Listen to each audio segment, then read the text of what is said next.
जय हिंद सभी साथियों को। तो साथियों, आज मैं आपके सामने राजस्थान के अफवाह तंत्र की कक्षा लेकर आया हूँ। जैसे कि पिछली कक्षा में मैंने बात की थी कि वन और वन्य जीव अभयारण्यों में मैंने कुछ नदियाँ आपको बताई थी। ठीक है, तो उन्हीं नदियों के आधार पर आज मैं आपके सामने इस कक्षा को लेकर आया हूँ। ठीक है, चलिए। जैसे कि आप सभी जानते हैं कि राजस्थान का एक अपवाह तंत्र है। अपवाह तंत्र क्या कहलाता है? जैसे कोई भी क्षेत्र है जिसमें नदी जो है वो गुजर रही है, या जिस नदी में कोई उद्गम से लेकर मुहाने तक का जो मार्ग आता है, उस नदी का अपवाह क्षेत्र कहलाता है। ठीक है, चलिए। एक अपवाह तंत्र क्या होता है? देखिए, अपवाह तंत्र मुख्य नदी व उसकी सहायक नदियों द्वारा बनाए गए क्षेत्रीय तंत्र को अपवाह तंत्र कहते हैं। किसको कहते हैं? मुख्य नदी या उसके सहायक नदियों के द्वारा बनाए गए क्षेत्रीय तंत्र को अपवाह तंत्र कहा जाता है। ठीक है, चलिए। इसके बाद में देखिए, राजस्थान का जो अपवाह तंत्र है, राजस्थान का जो अपवाह तंत्र है वो कितने प्रकार का है? वो 3 प्रकार का है। कुल कितने प्रकार का है? वो 3 प्रकार का है। ठीक है, चलिए। इसके बाद देखिए, मैं बात करता हूँ ये क्षेत्रफल के आधार पर ये राजस्थान का अपवाह तंत्र 3 प्रकार का है। इसमें आंतरिक अपवाह तंत्र, एक तो होता है आंतरिक अपवाह तंत्र, एक होता है अरब सागरीय अपवाह तंत्र। आंतरिक अपवाह तंत्र, अरब सागरीय अपवाह तंत्र और बंगाल की खाड़ी का अपवाह तंत्र। ठीक है, देखिए, अरब सागरीय अपवाह तंत्र में राजस्थान जो है वो 60.02% की 60.02%। और अरब सागरीय अपवाह तंत्र में जैसा कि आप देख पा रहे हैं, अरब सागर अपवाह तंत्र में 17.01%। और बंगाल की खाड़ी का जो अपवाह तंत्र है वो लगभग 22.04% इसमें भाग रखता है। ठीक है, चलिए। और आंतरिक अपवाह तंत्र जो है वो क्षेत्रफल की दृष्टि से राजस्थान अपवाह तंत्र का सबसे बड़ा भाग है, सबसे बड़ा अपवाह तंत्र है। ठीक है, और राजस्थान की प्रमुख नदियों की अगर मैं बात करूँ अपवाह तंत्र की दृष्टि से, तो देखिए, आंतरिक अपवाह तंत्र में आंतरिक प्रवाह क्रम की अगर मैं बात करूँ तो घग्गर, कांतली, कांकणी, साबी, मंथा, रूपनगढ़, रूपारेल, खंडेला, खारी। ठीक है, ये मुख्य नदियाँ हैं। ठीक है, अरब सागर प्रवाह क्रम की अगर मैं बात करूं तो अरब सागर प्रवाह क्रम में देखिए, लूनी, लूनी, बनास, लूनी, बनास, साबरमती, सॉरी, लूनी पश्चिमी बनास है, बनास नहीं है, पश्चिमी बनास है। अरब सागर प्रवाह क्रम में लूनी, पश्चिमी बनास, लूनी, पश्चिमी बनास, साबरमती, माही, सोम, जाखम, अनास, मेशवा, माजम, वाकल। ठीक है, ये नदियाँ आएंगी। और इसके साथ अगर मैं बात करूँ चंबल की, जो चंबल नदी, चंबल घाटी का जो प्रवाह क्रम है, तो चंबल घाटी प्रवाह क्रम में देखिए, एक तो आपकी नदी है चंबल, दूसरी है पार्वती, फिर गंभीरी, चंद्रभागा, मोरेल, बाणगंगा, बनास, मेज, काली सिंध, परवन, आहू, कोठारी, बेड़च, मेनाल। यानी कि जिन नदियों में जल की मात्रा अत्यधिक रहेगी वो नदियाँ बंगाल की खाड़ी प्रवाह तंत्र में आएगी। ठीक है, बंगाल की खाड़ी प्रवाह तंत्र में आती है। ठीक है, चलिए। अब आंतरिक प्रवाह क्रम की नदियों की मैं अगर बात करूं तो सबसे पहली जो नदी है वो है हमारी घग्गर नदी। ठीक है, तो घग्गर नदी के उपनामों की मैं बात करूं तो इसे सरस्वती नदी कहा जाता है, नट नदी कहा जाता है, मृत नदी कहा जाता है, इसी को सोतर कहते हैं, इसी को नाली कहते हैं, दृश्यद्वती नदी कहते हैं, और द्वैषद्वती नदी भी इसी को कहा जाता है। ठीक है, ये आपको नाम इसके मिल जाएंगे। अगर आप देखिए, पीडीएफ आपको मिल जाएगी, कोई दिक्कत नहीं है, आपको मैं डिस्क्रिप्शन में इसकी पीडीएफ दे दूंगा। चल इसके उद्गम की अगर मैं बात करूं तो उद्गम जो है वो हिमालय की शिवालिक श्रेणी, हिमालय की देखिए 4 श्रेणियाँ होती है, आपको पता है हिमालय की 4 श्रेणियाँ होती है। तो उन 4 श्रेणियों में एक श्रेणी है शिवालिक श्रेणी, और शिवालिक श्रेणी की कालिका पहाड़ी, हिमाचल प्रदेश में कालिका पहाड़ी है, वहाँ से उसका उद्गम होता है। और इसका बहाव क्षेत्र जो है वो हिमाचल प्रदेश से पंजाब, पंजाब से हरियाणा, हरियाणा से राजस्थान, और राजस्थान से होते हुए ये पाकिस्तान में चली जाती है। ठीक है, चलिए। और राजस्थान में ये प्रवेश करती है तलवाड़ा गांव, टिब्बी तहसील, हनुमानगढ़ जिला। तलवाड़ा गांव, टिब्बी तहसील, हनुमानगढ़ जिला। राजस्थान, जो घग्गर नदी है वो राजस्थान में आंतरिक प्रवाह की सबसे लंबी नदी है। घग्गर नदी राजस्थान में आंतरिक प्रवाह की सबसे लंबी नदी है। ठीक है, जिसकी कुल लंबाई कितनी है? 465 किलोमीटर है। और यह एकमात्र अंतर्राष्ट्रीय नदी है, ये ध्यान रखिएगा, ये अंतर्राष्ट्रीय नदी है एकमात्र। देखिए, पाकिस्तान में जा रही है, 2 राष्ट्रों के बीच में हो रही है ये। तो ये एक अंतर्राष्ट्रीय नदी है तथा उत्तर दिशा से राजस्थान में आने वाली एकमात्र नदी है। ये आपको ज़रूर से ध्यान रखना है, ये इंपॉर्टेंट फैक्ट है कि एकमात्र ऐसी नदी जो अंतर्राष्ट्रीय नदी है और राजस्थान से उत्तर दिशा में राजस्थान में आ रही है उत्तर दिशा से, ठीक है। और इसके बाद देखिए प्राचीन सभ्यता स्थल कालीबंगा, पीलीबंगा और रंगमहल। कालीबंगा, पीलीबंगा, देखिए आपको पता है कि 1952 में अमलानंद घोष के द्वारा एक स्थल खोजा गया था कालीबंगा, जो घग्गर नदी के किनारे था, ठीक है। हनुमानगढ़ जिले में घग्गर नदी के किनारे का स्थल था जिसे कालीबंगा कहा गया था, क्योंकि वहाँ पर काले रंग की चूड़ियाँ प्राप्त हुई थी, ठीक है। जुते हुए खेतों के साक्ष्य प्राप्त हुए थे, काले रंग की चूड़ियाँ प्राप्त हुई थी, तो इसको उन्हीं काले रंग की चूड़ियों के आधार पर क्या कह दिया गया, कालीबंगा, ठीक है। इसी के साथ एक पीलीबंगा जो क्षेत्र है वो यहीं पर है, और एक रंग महल सभ्यता यहाँ पर घग्गर नदी के किनारे विकसित हुई थी। घग्गर नदी के किनारे तलवाड़ा झील का निर्माण हुआ है। ये तलवाड़ा झील अभी हमने ऊपर ही पढ़ा है, तलवाड़ा गांव टिब्बी, ये वहीं है तलवाड़ा झील, ठीक है। और भटनेर दुर्ग भी इसी नदी के किनारे हैं। और इसी नदी की अगर मैं बात करूं तो इसी नदी के किनारे एक मंदिर है जिसे हम भद्रकाली मंदिर कहते हैं, माता भद्रकाली का मंदिर है, इसी नदी के किनारे है माता भद्रकाली का मंदिर। हनुमानगढ़ जिसे अमरपुरा गांव के पास है, अमरपुरा गांव हनुमानगढ़ के पास, ठीक है। ये जो नदी बहती है वहाँ पर एक झील का मंदिर है, भद्रकाली मंदिर। घग्गर नदी का जो मैदान है, घग्गर नदी जिस मैदान को बनाती है उसे स्थानीय भाषा में कहते हैं सोढ़ावाटी, सोढ़ावाटी, ठीक है। चलिए, मैंने घग्गर नदी के बारे में हमने एक बात कर ली है, मोटा मोटा सारी बातें इसके बारे में हमने कर ली है, ठीक है। घग्गर नदी का उपनाम सरस्वती नदी, नट नदी, मृत नदी, सोतर नदी, नाली, द्वष्टवती, दृष्टवती। अच्छा, अब एक मैं आपको बात बताता हूँ कि जो घग्गर नदी है उसको सबसे पवित्र नदी माना गया है, वैदिक काल की सबसे पवित्र नदी है ये, वैदिक काल, ठीक है। ये इसको वैदिक काल की सबसे पवित्र नदी माना गया है, ठीक है ना। कई ग्रंथों की रचना इस घग्गर नदी के किनारे हुई है, ठीक है। चलिए, इसके बाद हम आगे चलते हैं, दूसरी हमारी नदी की ओर चलते हैं, इसका नाम है कांकणी, ठीक है, कांकणी नदी। देखिए, कांकणी नदी, इसके उपनाम है काकनेय नदी या मसूरदी नदी, ठीक है, काकनेय या मसूरदी नदी। इसका जो बहाव क्षेत्र है ये कोठारी गांव जैसलमेर से मीठा खाड़ी जैसलमेर तक है, यानी कि ये सिर्फ जैसलमेर से निकलती है और जैसलमेर में ही समाप्त हो जाती है या विलुप्त हो जाती है, ठीक है। रूपासी गांव के पास कांकणी नदी एक झील का निर्माण करती है जिसे बुझ झील कहते हैं, बुझ झील, ठीक है, बुझ झील।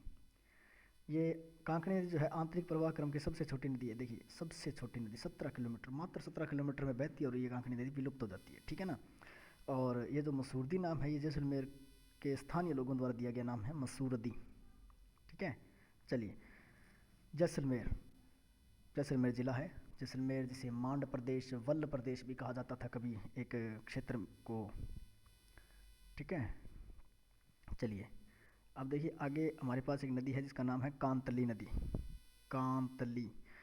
कांतली नदी की अगर मैं बात करूं तो कांतली नदी के जो बातें हैं कांतली नदी की, उसमें मुझे एक बहुत ही बड़ी बात सभ्यताओं में नजर आती है जिसमें एक नाम था गणेश्वर,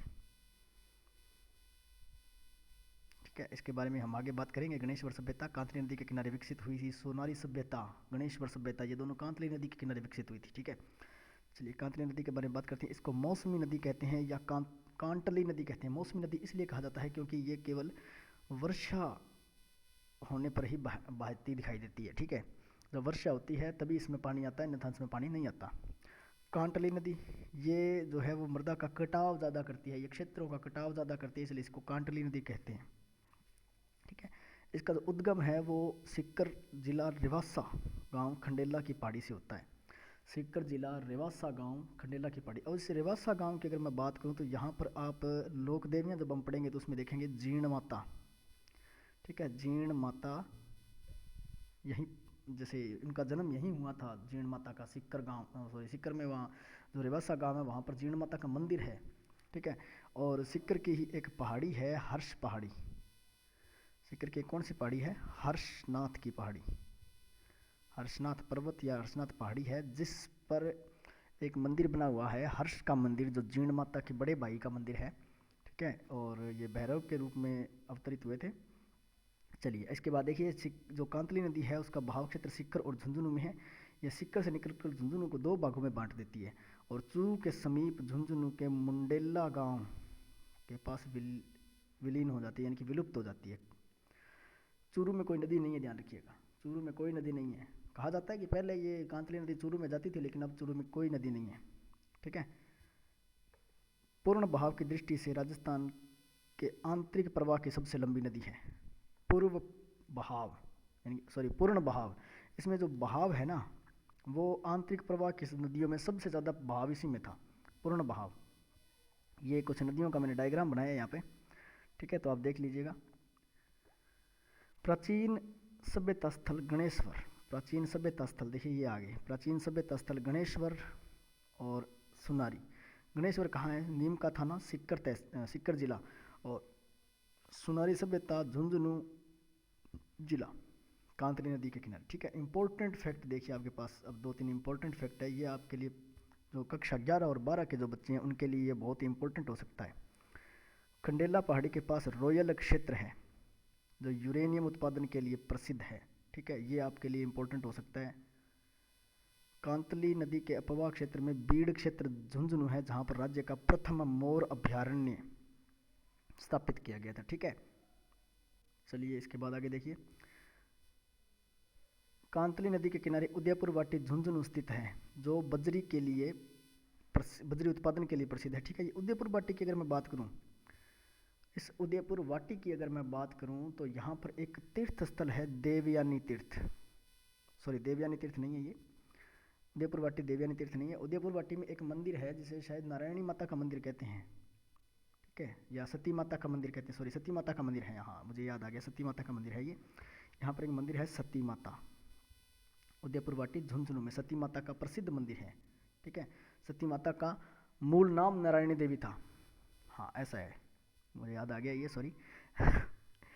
साबी नदी का उद्गम सेवर पहाड़ी शाहपुरा उदयपुर से जयपुर से होता है, शाहपुरा जयपुर में है, सेवर पहाड़ी शाहपुरा जयपुर। इसका बहाव जो है वो जयपुर अलवर, इसके बाद में ये हरियाणा में चली जाती है, गुड़गांव के पटौदी के पास विलुप्त हो जाती है। गुड़गांव के पटौदी, ये गुड़गांव जो है ना, इसे साइबर हब कहते हैं, साइबर हब, भारत का ये बहुत बड़ा साइबर हब है भाई, ध्यान रख लेना। ठीक है, गुड़गांव में साइबर हब है। आंतरिक प्रवाह की दृष्टि से उत्तर दिशा में बहने वाली सबसे लंबी नदी, ये उत्तर दिशा में जाती है, यूँ ऐसे जाती है, ये इस तरह। ठीक है, ये इस तरह से जाती है, कैसे जाती है? ऐसे, उत्तर की ओर। ठीक है, जयपुर का प्राचीन सभ्यता स्थल जोधपुरा साबी नदी के किनारे स्थित है। ठीक है, जयपुर का सबसे प्राचीन स्थल कौन सा है? जोधपुरा। ये जोधपुर मैंने मत कर देना, जयपुर में है जोधपुरा। ठीक है, जहाँ से हाथी दांत के अवशेष प्राप्त हुए हैं। ठीक है, और इस हाथी नाम से मेरे को एक बात अभी थोड़ी याद आई है कि जो जयपुर है ना, जयपुर का आमेर कस्बा जो है, जयपुर का आमेर, कौन सा कस्बा? आमेर। जयपुर का जो आमेर कस्बा है, आमेर, वो किसी समय में हाथियों के लिए बहुत प्रसिद्ध था।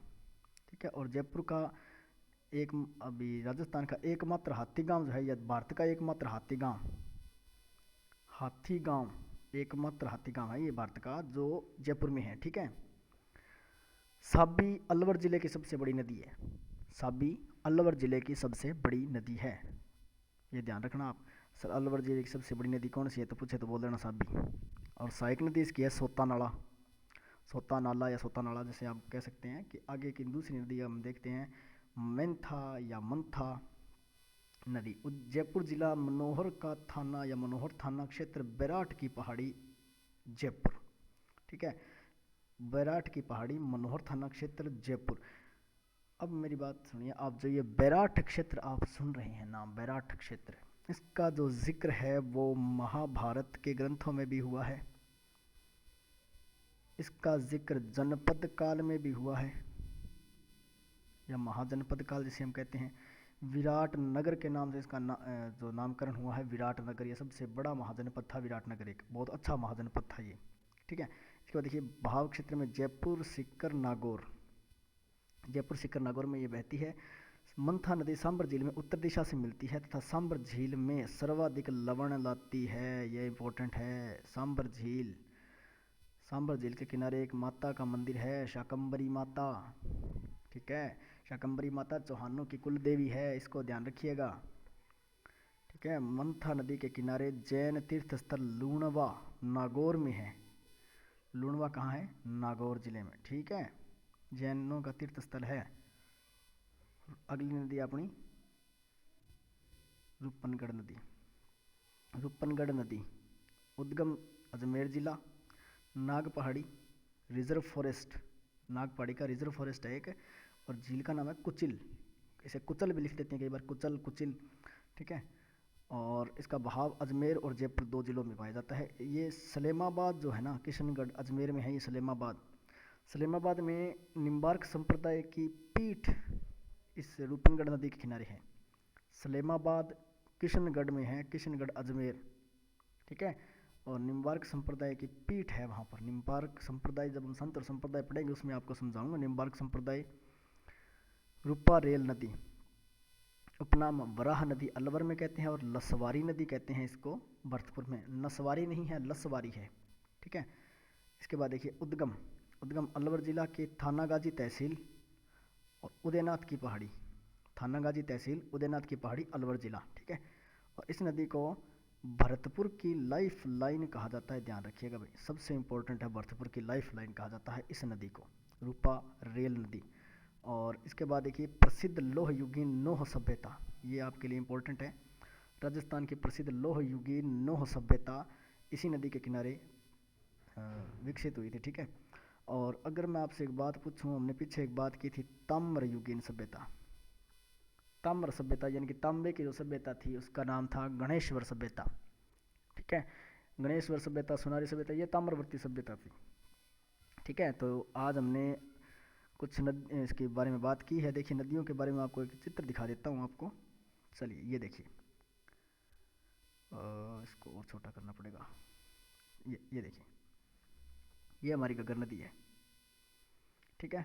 घग्गर नदी जो है वो शिवालिक जो हिमालय है उसकी कालिका पहाड़ी हिमाचल प्रदेश से आती है और यहाँ तक चली जाती है। जब इस नदी में पानी आता है ना, जब इस नदी में पानी अपने पूर्ण बहाव में हो, या इसका जो कई बार कहते होते हैं, अभी पीछे जैसे भी इसमें घग्गर नदी में बाढ़ की स्थिति बन गई थी। ठीक है। बाढ़ आई नहीं थी लेकिन बाढ़ की स्थिति बन गई थी। तो इस नदी का जो पानी है जब भी पूर्ण बहाव में होती है, तब एक पाकिस्तान का एक जगह है फोर्ट अब्बास। फोर्ट अब्बास,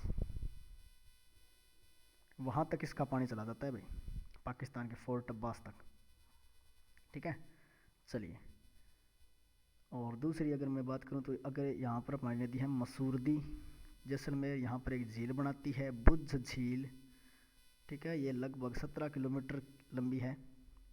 ये कांतली सिक्कर वाली, ये साबी, ये हमारी मेंथा, ये रूपा रेल, ये रूपनगढ़। ठीक है। ये नदियाँ आ गई है। ये आपको मैं जो PDF है वो शेयर कर दूंगा डिस्क्रिप्शन में। ठीक है। तो आप टेंशन नहीं लीजिएगा इस चीज़ की कि हमें ये नक्शा कहाँ से मिलेगा या क्या होगा। ऐसे कई बार बच्चे कह देते हैं कि हमें, हमारे पास नक्शा ही नहीं है, हमें बनाना ही नहीं आता। ठीक है। तो ये आपको बना बनाया नक्शा मिल जाएगा, या आप घर पे बनाना चाहो तो आप घर पे बना लेना। और इसी के साथ इस कक्षा को मैं यहीं पर विराम देता हूं। और आप सभी इस कक्षा को, अगर आपको ये कक्षा पसंद आई है तो लाइक करना, सब्सक्राइब करना, शेयर करना। ये कई बार क्या होता है कि आप वीडियो देख लेते हो, ठीक है, नोट्स भी बन जाते हैं आपके, लेकिन आप चैनल को सब्सक्राइब करना और वीडियो को शेयर करना भूल जाते हो, लाइक करना ही भूल जाते हो। तो ये रिक्वेस्ट है, आप इसको लाइक कर दीजिएगा। चलिए, इसके साथ ही मैं आपसे इजाज़त लेता हूँ। धन्यवाद। जय हिंद, जय भारत।